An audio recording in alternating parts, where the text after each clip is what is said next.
Alors là, vous fréquentez la rue, la mort. C'est-à-dire que dans ce milieu de la dope, il y a des matins, vous dormez dans la rue, vous vous réveillez, il y a un cadavre à côté de vous, il y a des portefeuilles ouverts.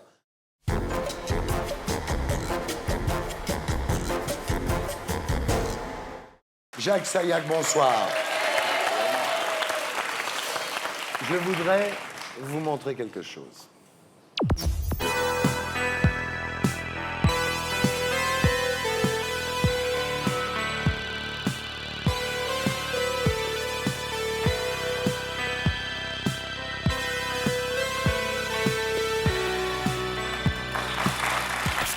Eh oui, le SDF bodybuilder, c'est lui. Cette vidéo fait le buzz sur Internet dans le monde entier depuis quelques semaines. On y découvre un sans-abri au physique d'Apollon en train de faire ses exercices de musculation en pleine rue. Cet homme, Jacques, c'est vous. Vous nous raconterez votre histoire à 20h.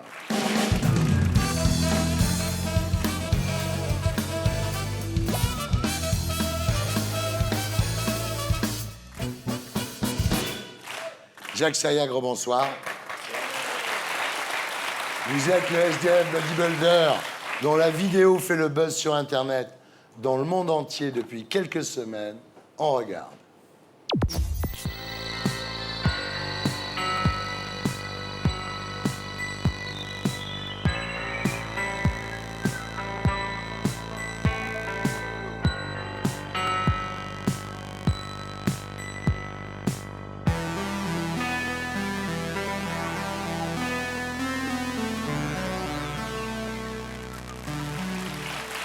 Alors voilà, Jacques, vous vous exprimez pour la première fois. C'est dans SLT. Je vous en remercie. Alors, vous êtes né le 8 avril 1961 à Alger, père brigadier-chef dans la police nationale, mère vendeuse dans une boutique, puis femme au foyer. En 1962, au moment de l'indépendance de l'Algérie, votre famille rentre à Paris. Là, vous êtes un enfant rêveur, un peu fleur bleue, passionné par la musique classique, par l'opéra et par Pavarotti. Pas que Pavarotti, hein. Plein, il y en a plein. À l'époque, vous êtes danseur. Pourquoi vous ne l'avez pas fait? Parce qu'il paraît que ça faisait péder. C'est bizarre. Les gens étaient un peu concons. Ouais. En tout cas, à l'adolescence, ça ne vous empêche pas de vous mettre au sport de combat, judo, boxe, karaté et musculation.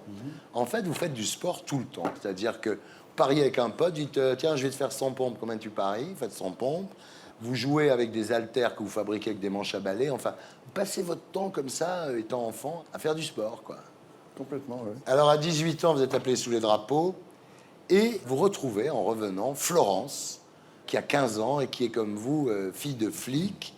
Et là, c'est votre première grande histoire d'amour. Hein. Bien sûr. Ouais. Ouais. Vous faites un enfant qui s'appelle Rémi, qui naît en 1983. Et là, vous découvrez le monde du culturisme.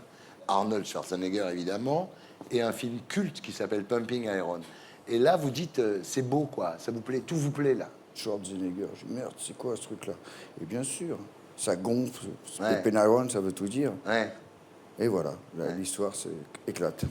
Alors, à l'époque, avec Florence, vous faites les saisons. C'est-à-dire, l'été, vous êtes sur la côte d'Azur et l'hiver, vous êtes à la montagne. Jusqu'au jour où vous décidez de vous poser quelque part.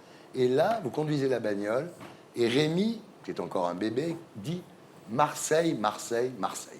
Une chanson de Johnny dans la voiture. Mais l'aventure, c'est l'aventure. Moi, j'ai dit Marseille, Nice. Marseille. Marseille. Ouais. Vous vous installez à Marseille. Alors, le problème, Jacques, c'est que vous êtes extrêmement généreux.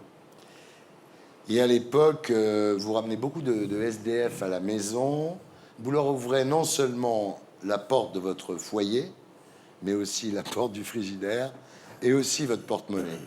Et là... Et trop mon cœur, ce qui fait que ça faisait souffrir les gens que je devais aimer à ce moment-là. Ouais. Et là, Florence s'en va quand même. Hein. Elle a raison. Et là, vous commencez à déconner. Vous prenez de la dope. Un rail de coke, un rail de Braun. Et voilà, après, ça va très vite. On croit tout bien faire. Et Ouais. happé. Alors, Laurence, c'est votre deuxième histoire d'amour. Hein.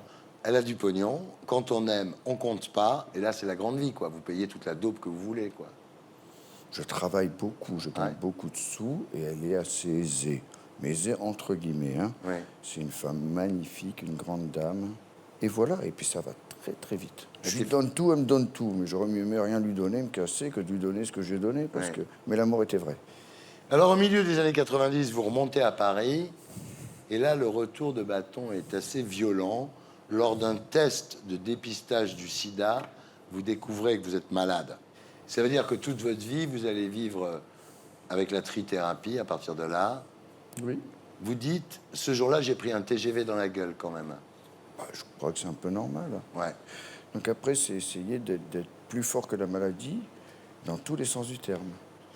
Alors à Paris, vous faites les marchés, vous achetez des stocks de bijoux Oui. que vous revendez aux puces de Saint-Ouen.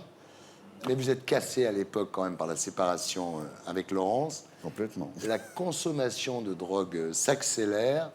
À un moment, vous prenez plus de 2-3 grammes d'héros par jour, non? Je suis plus à l'héroïne, synthétique. Là, j'arrive à Paris. Et là, il y a le crack la coque. Vous avez pris du crack à l'époque. Ah ouais, Je lui dis par la main, oui. c'est oui. hard, c'est hard. Pas plus hard qu'une bonne coque. Elle a très bonne coque, très bonne. Alors voilà, donc vous êtes défoncé comme un ouf. Et Mais je vais travailler tous les matins. dans des pipes chauds. C'est-à-dire que ce qui est extraordinaire, c'est que vous allez rue Saint-Denis à Pigalle, vous baisez sur des scènes de pipes chauds. Mais comment vous arrivez à bander en prenant de l'héros, vous? Alors là, vous avez fait la demande de la réponse, monsieur Ardisson. Les 2 périodes où j'ai travaillé dans les pipes chauds, j'avais arrêté. Alors là, vous fréquentez la rue, la mort. C'est-à-dire que dans ce milieu de la dope, il y a des matins, vous dormez dans la rue, vous vous réveillez, il y a un cadavre à côté de vous, il y a des portefeuilles ouverts. Enfin, c'est quand même... Oui. Mais vous survivez dans ce milieu où les coups de couteau sont Il y faciles. a Parce 2 que solutions, monsieur Ardisson. Vous êtes un loup et vous vous mettez en horde. Vous êtes un loup solitaire et vous avez des sous, on vous respecte, on vous vole pas le portefeuille. J'ai eu cette chance. Purée. Parce que des fois, tu dis, Jacques, t'arrives avec 2 plaques, on a envie de te tuer. Ah. Bien sûr, dur, oui, dur. Et un jour, votre fils Rémi se décide à vous secouer. Il vous demande d'arrêter. Il vous dit, il faut que tu décroches de la dope, papa. Et là, vous lui dites, tu as raison. Je vais arrêter tout seul. Et lorsque j'aurai réussi, je reviendrai te voir. C'est pas beau, ça? C'est Et ça. vous le faites. C'est ça. Ça vous prendra des années, quand même. Hein.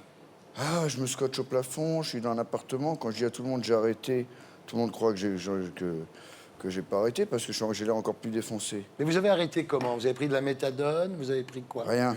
Si, après, j'étais chez les médecins, j'ai piétiné, j'ai titillé, mais dans l'ensemble, la démarche était gagnée. Après, ça a été des anxios et puis somnifères. Vous êtes fort. Alors, pendant votre rédemption, vous prenez contact avec une association de séropositifs à Montpellier. C'est comme ça que vous rencontrez le 3e grand amour de votre vie, Nathalie. Et là, pendant 10 ans, vous allez parcourir la France. Eh ben, c'est une grande histoire d'amour. Elle est aussi barrée que moi. Elle Ouais. est belle, elle est intelligente, elle est forte. Elle est femme du siècle. Femme libérée, un peu hystérique. Moi, je suis pas fini, ça donne quelque chose d'explosif, quoi. Et vous faites quoi? On fait tout, on fait le Ah ouais. pipe chaud, on se drogue pas. On boit, on danse, on fait l'amour, on est libertin, on fait tout. Alors voilà, vous parcourez la France et puis c'est la rupture. Nathalie s'en va. Vous espérez qu'elle va revenir, mais elle revient pas. Hein. Elle a raison. Ouais. Vous l'avez attendue quand même. Ça fait longtemps. Alors elle revient pas. Vous installez près de Montpellier sous une tente dans un petit bois à côté d'un étang. Et là, ce qui est extraordinaire, si vous continuez à faire votre muscu tous les matins, hein, Hygiène de vie, et de la méditation aussi, hein, tout le temps. vous essayez de savoir qui vous êtes. Et à la sortie de cette réflexion, vous vous dites, je suis Jacques, je suis libre et j'aime la vie. Complètement. Voilà. C'est-à-dire qu'en fait, voilà, vous trouvez qui vous êtes vraiment et vous vivez avec ça. C'est ça. Ouais. Une espèce de sagesse, un regard sur tout, Tout le à monde, fait. sur Tout à fait. Alors parfois, vous remontez à Paris et là, vous dormez dans la rue, même quand il fait moins 10. Hein. Alors, on vous dit comment vous faites? Il dit, je mets des cartons à l'ancienne. C'est ça, ouais. Hein? Je pense que je pratique le thermodynamisme, je sais pas si ça se dit, ça fait rire les gamins, ils disent moins intelligent. Récupérer la chaleur, pas avoir des temps trop fermés comme des apparts où il y aurait de la condensation. Faire mon sport, c'est quand même faire circuler le sang. On a la maladie Ouais. du siècle, c'est une mauvaise circulation du sang. Et puis le bodybuilding et du sport à part entière. Voilà, et un regard des gens un peu halluciné. Ah bah oui, parce que vous faites du bodybuilding dans la rue, Oui. vous utilisez le mobilier urbain, c'est-à-dire les grilles, les lampadaires, vous devenez une espèce de personnage assez populaire. Les gosses viennent vous voir, ils vous touchent les biscottos, ils disent, non, il est costaud, Jacques. Finalement, vous devenez un professionnel. Ah non, faut pas Ah dire bah, ça. vous faites quand même les championnats de France de bodybuilding. Alors moi, je suis champion du monde plusieurs fois de culturiste de rue. Ouais, ah d'accord. Il y en a qu'un. Enfin, Ouais. Pour l'instant, peut-être aux États-Unis.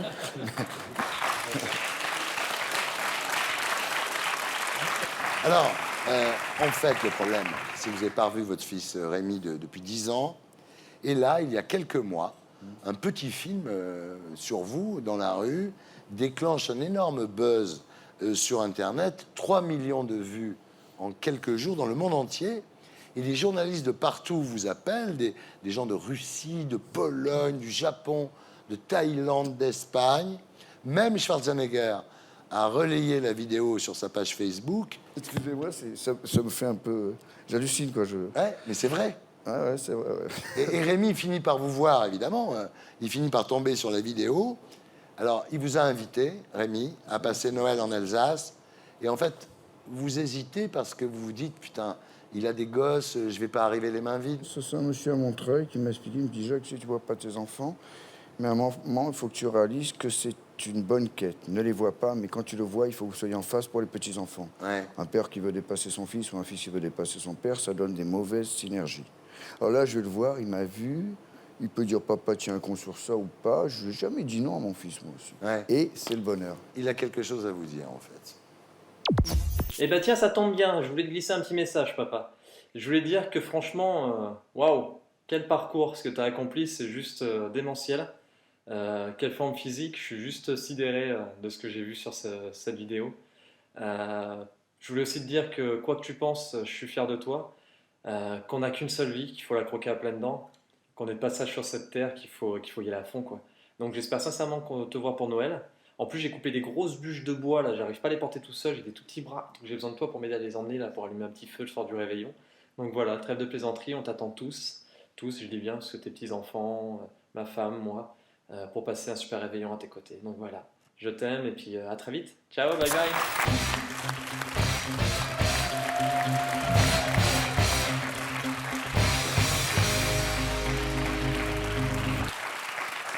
Vous allez y aller? Oui. Ouais. Il sera content, Rémi. Bah, c'est mon fils, je l'aime. Ouais. Bravo. Et pour être sûr de ne rien rater de Inarditube, abonnez-vous et mettez un pouce bleu.